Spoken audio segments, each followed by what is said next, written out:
Okay, now But Lack always, I mean, Lack on albums too. No, for sure.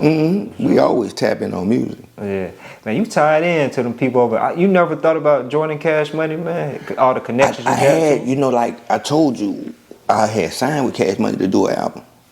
We did it. The album just didn't come out. We did a few songs. It was supposed to be Third World G's. That's why I named that record that. Oh, so it was around that time? No, this was way before that. Like, but no, I'm lying. This wasn't before, way before that. But it was no. We did Third World G's because Dodo was. Had I met Dodo? No. This was after because Spitter was signed with him then. So this was after, but it was me, Magnolia Chop, Six Shot, Stunner, and Glenn Missing, youngest brother.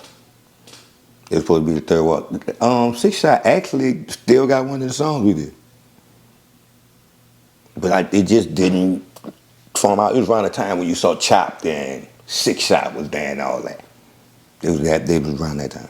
Why do you think it didn't come together for like a couple? Man, they had a lot of things going on. A lot of artists too, I'm sure. Yeah, that's when like Mac 10 and them, all them probably was around and all kind of shit. It was just a lot of things going on. But like when I just happened to go there with Big Rufus, happened to call Spitter and was telling Spitter come over there. And Spitter was like, I'm with my brother, I'm about to drive him over. He said, bring that nigga over here.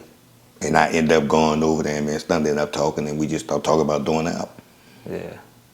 I also remember you mentioned like you told him you wanted to do the Blockin 2 soundtrack. He definitely do.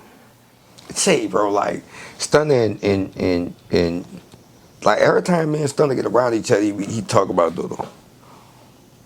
And like it was crazy for them two to have that kind of relationship. But that show you how solid Stunner is when it comes to friendship. That's why like even with like I was telling motherfuckers like during the time like I was talking to Stunner when right before BG came home. Mm-hmm. Me, him, and Cito was talking, and I was like, me and him was talking because we was talking about the podcast. He wanted to come on the podcast and chop it up and all that. And I was like, say, Stunner, I need to do that. I want that Baller Blockin soundtrack. I won't do that. And he was like, you know what? All right, we gonna see what's happening with that. You did because we really discussed business, and then a few months later, I seen them in Miami, and he was like, "Yeah, you think you're ready for that Baller Blockin soundtrack?" I'm like, "Yeah, all right." But he a real friend, and he be on some real business because I would never brought no Baller Blockin soundtrack back up. Even though I know I'm capable of pulling it off and doing things like that, but it's a thing for like I respect him because I see that he respect me as a businessman. He don't just respect me as an artist. And that shit that came out his mouth. And you said he was like, you think you ready for that? You know, I know it ain't came together yet either, but yeah, just talking about y'all relationship, just illustrating how cool you are and how he views you as a dope lyricist. Yeah, I felt, you know what? You capable of doing something like that. And I did. I threw that out there, but it gave me a different respect for him because I know he respected me as a businessman. Because he was like, you ready for that? I was like, you think I'm not? Mm.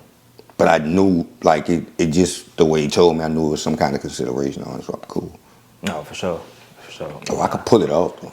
But so you could have been on Cash Money. You could have been one of the artists that was No Limit, then Cash Money. Well, I know you said technically you really weren't signed to No Limit, but yeah, people still view you as like people will say, if you want to put it like that, you can say, damn near I would sign with both of them if you're going to say, because I still was doing the album over, I was still about to do the album over there too, so, you know what I'm saying? But it's all love each way.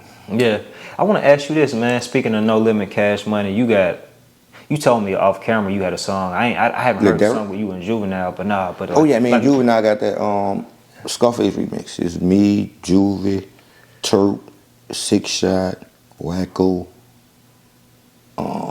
Cito. It was just like a Magnolia mix. So I'm gonna have to look that up on YouTube, man. What's up? Yeah, I ain't heard that one, man. But it's a lot of stuff I've been sleeping on, probably. And I'm sure I'm gonna come back next time. I done heard some more stuff in the music.